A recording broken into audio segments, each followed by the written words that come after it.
Bing is just as bad. I mean, Bing is Microsoft, guys. Don't trust Bing. Use DuckDuckGo.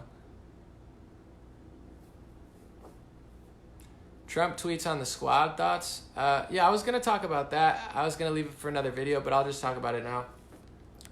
So Trump's tweeting about, I guess, Alexandria Ocasio-Cortez, Ilhan Omar, and Rashid Tlaib. Oh, wait, however you say your name. Sorry, I didn't mean to be rude. There's a lot of names you can't pronounce. But his first tweet, so at first I didn't care much about it, and then I saw what he said, and basically it was like, if you're not, go back to where you came from if you don't like America.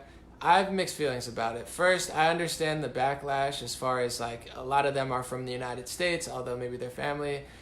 But I'll just sum it up with this because I understand the outrage. I understand even a lot of conservatives are like, and then if I was president, it's like I get it. Like Trump maybe probably shouldn't have said that. But here's my thing, and this is a rude awakening for America and a rude awakening for the entire world. I'm going to take it in politics and business and many other things. And actions speak louder than words. I understand what Trump says is not always the greatest thing to say, but we need to understand this. And here's a business 101 lesson. In business and politics, I'm going to give you a business example. If somebody says, Anomaly, you're the best, Anomaly, I'm going to sign you for $100,000, blah, blah, blah, blah, blah, blah, blah. And then, I get the contract and they're giving me $5,000. It doesn't matter what they said. Actions speak louder than words. If Barack Obama says, I love black people, I'm Barack Obama, I'm half black, and then he, turns Libya into an open-air slave market and destroys Syria, it doesn't matter that he said he loves black people. It matters that, unemployment was out of control, he wasn't helping black people in America, and he's bombing the crap out of African countries that were once prosperous and turning them into a slave factory.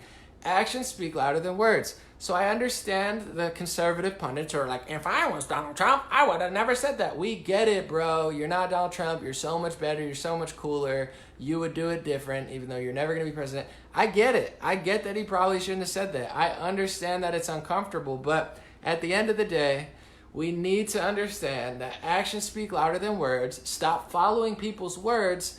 Follow their actions.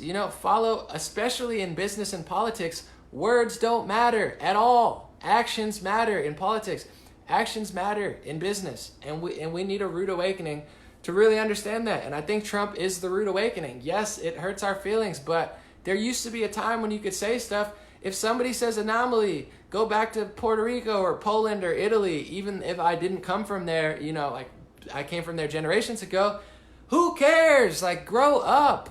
This is why you get scammed. This is why they turn African countries into slave factories. This is why they fled, the Middle East with terrorists. This is why Europe is going to crap. This is why America could be greater than even Trump is making it. It's because people think words matter. But my feelings about what he said hurt my feelings really bad. I get it. I wouldn't say that. But at the same time, actions speak louder than words. And at this point, I think Trump is the rude, ugly awakening that is reminding us. I know what he meant. I tell people all the time, even if they're white, go move to Canada or Mexico or Sweden. I don't even care if you're from Canada, Mexico, or Sweden. You said you were going to leave if Trump came into office, just leave. But here's where I'm going to disagree, and then we'll move on to the next question, is, Trump is also saying, there's a fine line between saying that you can't critique America. A lot of America's biggest patriots have been very critical of America. So I think it's okay to critique America. I think it's okay to critique or question Israel, which I know Trump and a lot of supporters don't agree with.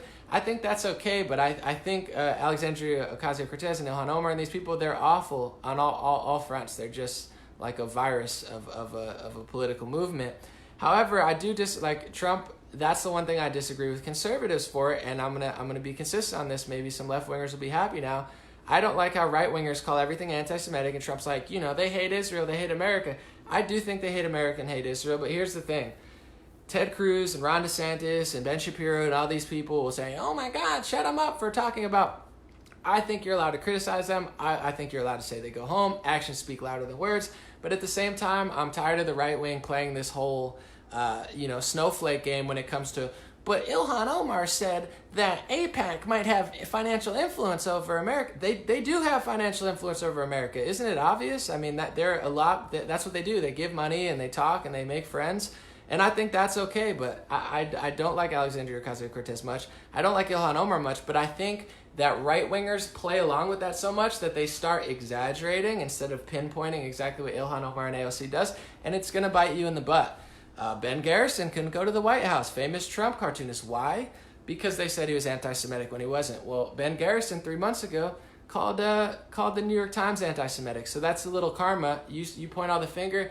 Don't give up free speech. Don't exaggerate. Don't say that criticism of Israel is anti-Semitic. It's ridiculous. And also, Donald Trump takes a lot of money from people as well. Sheldon Adelson has more influence maybe than George Soros does. He gave Trump and the GOP $100 million, according to LA Times and stuff. So Trump does have a little influence. I'm not saying he might just love Israel anyway.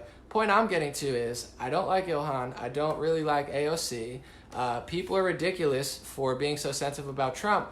But make sure as a right-winger and a conservative that you don't sell out your own free speech, because eventually the racist, sexist, xenophobic, anti-Semite game is going to come bite you in the butt. And that's what the right wing does. That's what I disagree with. And it's very, very annoying because it's growing. AOC doesn't love me. That's not true. Maybe she does. I don't know. Next question.